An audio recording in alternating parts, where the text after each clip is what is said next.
If I tell you this story, don't listen at night. Because even now, my ears still ring when I remember their laughter. I still dream of them standing at the foot of my bed, smiling. I was just 14 when they came to our village, 2 small boys, twins, no older than 7. They didn't speak much. Their mother, a woman from a faraway place, came with them. She said her name was Ijeoma. Nobody knew her. She came with no husband, no family. Just those boys. She rented a small clay house beside the bush path that led to the stream. The roof leaked when it rained. The walls had cracks like veins.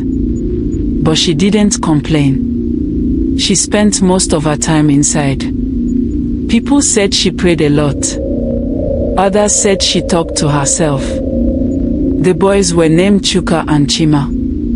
At first, people felt sorry for them. The boys looked innocent, big round eyes, quiet voices, always holding hands like glue. They rarely smiled, and when they did, it felt off. Their smiles never reached their eyes. It was like they were pretending to be children. Strange things started the very week they arrived. The first thing was the market fire. It was early morning. Women had just started opening their stalls. I was helping Mama sell palm oil. We heard someone scream. Then another. And before we knew it, thick smoke covered the air. People ran, shouting. One full row of yam stalls was burning. Nobody knew how it started. By evening, the smoke was still rising. That same evening, I saw Chuka and Chima sitting under the mango tree by our compound. They were roasting a yam over a small fire. But what made my stomach twist, they used a blue wrapper to hold the yam, the same kind that one of the women had used to decorate her stall. She had just bought it the day before.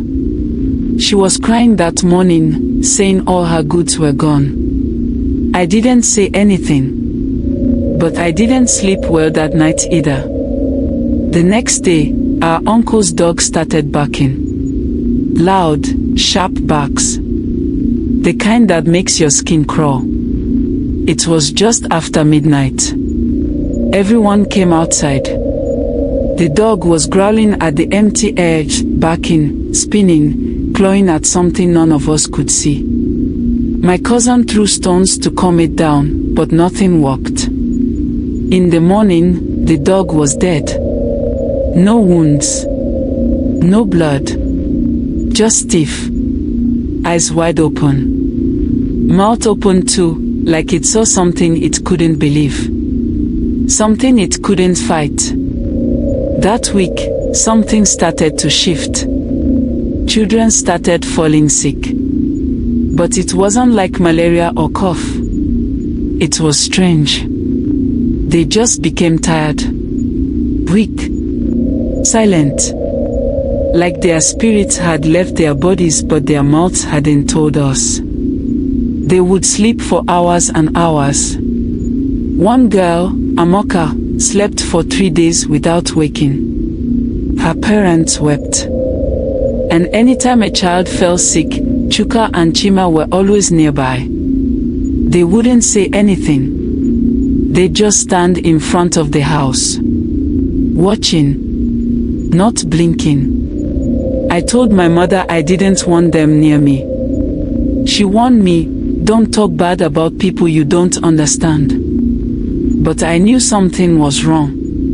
One evening, just before sunset, I went to the stream to fetch water. The path was quiet. The birds had already flown home.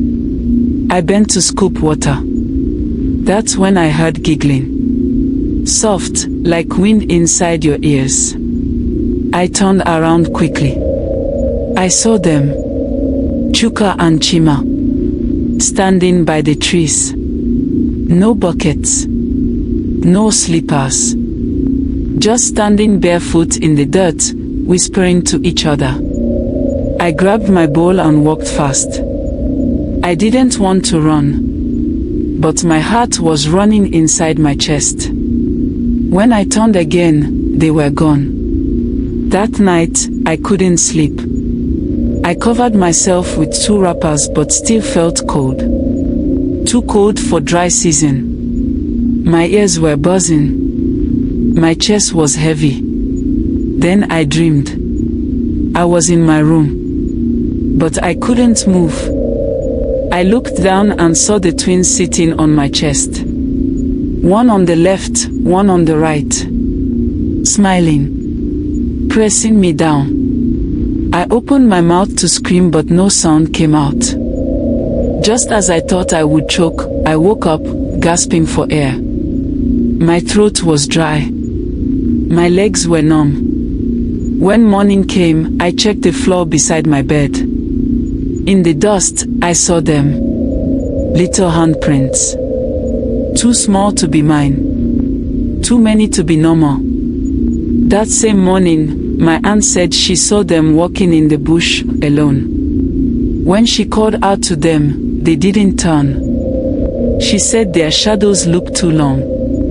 People started talking. We told the elders. They called Mama Ijeoma to the village square and asked her about the boys. She sat on the ground, her head low. Then she said something that made everyone quiet. They are not meant for this place. But I cannot control them anymore. What does that mean? We didn't know. That night, Mama Ijeoma hung herself inside her hut. Early the next morning, people gathered. The hut was cold. Cold like harmattan, even though it was warm outside. They found her body hanging from a rope tied to one of the ceiling sticks. But the twins, they were sitting beside her, cross-legged, holding hands, not crying, not even looking sad, just waiting. The chief gave an order. Take them to the shrine. The men came, 4 strong hunters. But when they tried to touch the boys, something happened. Chuka and Chima laughed. Not small laughter.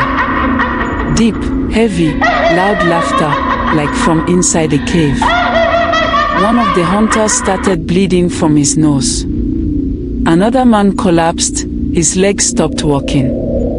He crawled away and couldn't walk for a week. Everyone ran. The next morning, the twins were gone. Nobody saw them leave. There were no footprints. Nothing stolen. No smell of fire. Just silence. Inside the hut, they found the rope Mama Ijeoma used and 2 small sleeping mats. Empty. But in the middle of the room was one thing. A doll. Made of sticks. With a piece of blue wrapper tied around its neck. Even now, many years later, strange things still happen in our village. Children fall sick without reason. Dogs bark into the night. People hear giggling near the bush path, but when they look, nothing. When that happens, old people whisper. Maybe they've come again. And me. I never go out after sunset. Because I know what I saw. And I know what waits in the shadows. Chuka and Chima. The evil twins.